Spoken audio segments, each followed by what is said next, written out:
this is Amanpreet from the Nanak Dev University and I'm a legal intern at LEXIS and Company. So the purpose of today's video is basically to get to know about anti-defection law.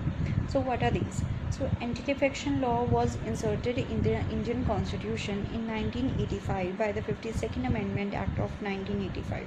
So we can say that at that time Rajiv Gandhi's government was the main initiator for the introduction of this law.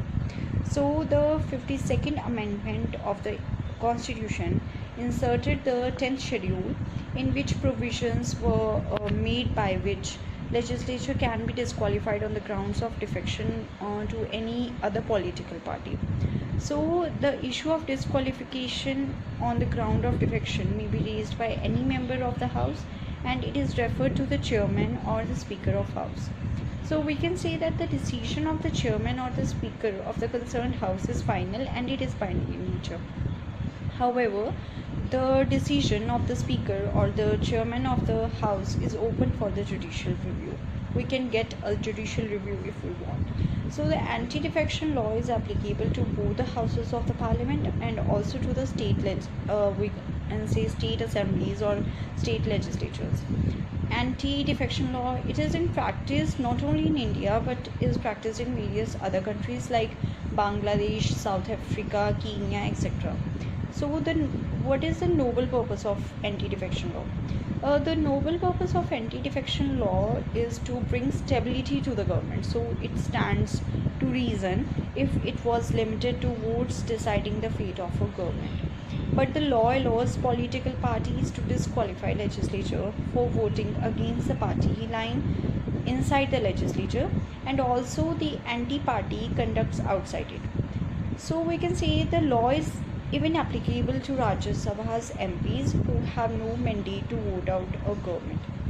Over the years, parties have also used the anti-defection law as a part of a toolkit to weaken their opposition or topple a government.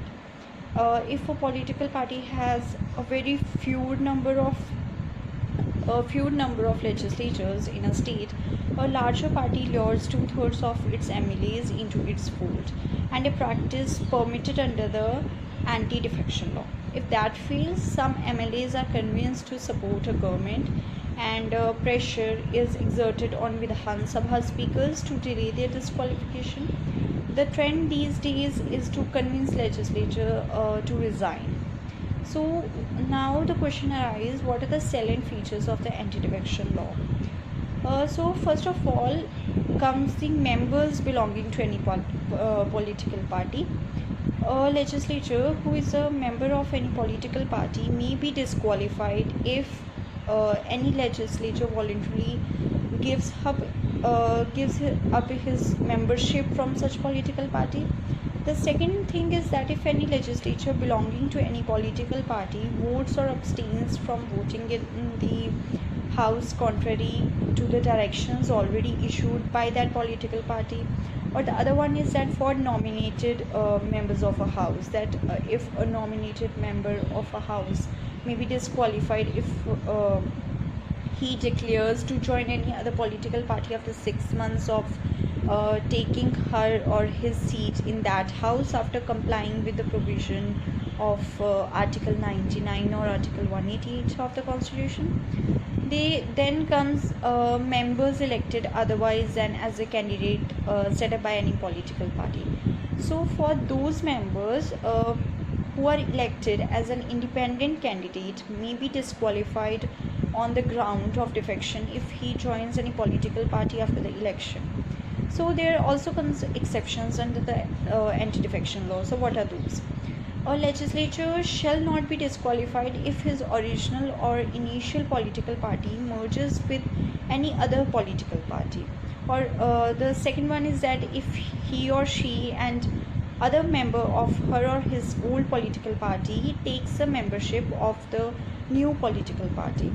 And the third one, we can say that if he or she and other members of her or his old political party do not accept the merger and decide to function as a separate group. So this was all about anti-defection law. So if you like this video, then put a thumbs up on this video, and also like and subscribe to the channel LEXCLIQ.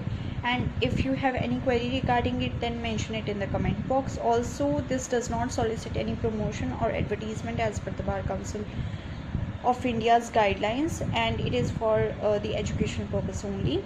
Thank you.